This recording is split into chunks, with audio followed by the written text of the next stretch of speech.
El 9 de abril de 1948 es un día terrible para Colombia y para la humanidad entera.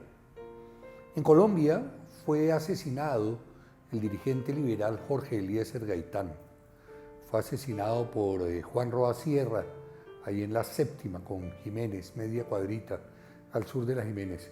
Y esto fue el punto de culminación o el punto máximo de la violencia interpartidista que venía todo el siglo XX.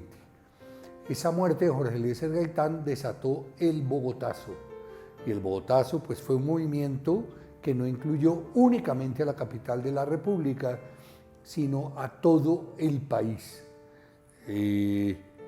Los conservadores, muy a la defensiva, porque temían represalias por parte de los liberales iracundos por el asesinato de su dirigente, y hubo, al final de un periodo, no solamente de ese día, hubo más de 300.000 muertos en Colombia, fruto de lo que se desató el 9 de abril de 1948.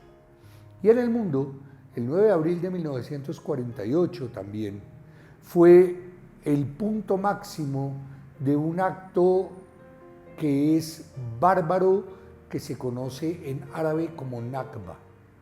Y la Nakba quiere decir el horror, que produjo que 700.000 personas fueran expulsadas del territorio que ocupaban de manera milenaria, de forma milenaria.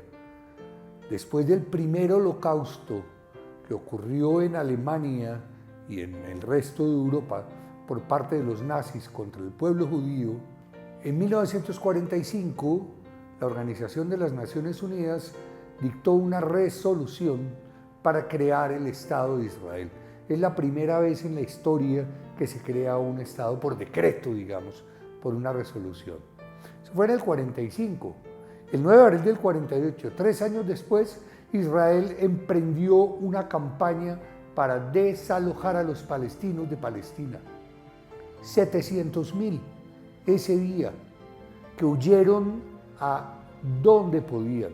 Huyeron al Líbano, huyeron a Siria, huyeron a Egipto, y eso hace que millones de palestinos se encuentren fuera de su país. A Colombia llegaron muchos palestinos también. Habían llegado desde antes, pero después de la Nakba también se asentaron en nuestro país.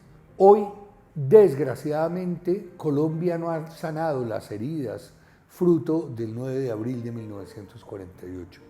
Seguimos viviendo una violencia que se va como reciclando cada tanto tiempo. Y Palestina sigue sufriendo el horror que le produce Israel en ese ánimo expansionista, colonialista, de ocupar toda esa región que es geográficamente, geopolíticamente muy importante. Está en el Mediterráneo, une a Asia con África, une a Europa con Asia, y eso es lo que Israel reclama dentro de una política trazada a principios del siglo XX llamada el sionismo, que no tiene nada que ver con judaísmo, con cristianismo, con el islam. Tiene que ver con una posición política, ideológica de ocupamos esta tierra. Y por eso hoy vemos con horror esta segunda Nakba, este segundo holocausto, en el que más de 40.000 personas han sido asesinadas por Israel en 6 meses.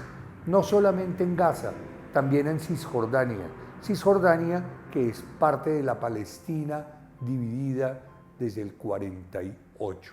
La humanidad tiene hoy al frente no solamente la posibilidad de ver en vivo y en directo por redes sociales, por los noticieros, lo que pasa en Gaza, sino que la humanidad tiene el grande reto de decir: paremos esta masacre, paremos la guerra en Colombia y paremos el genocidio en Palestina.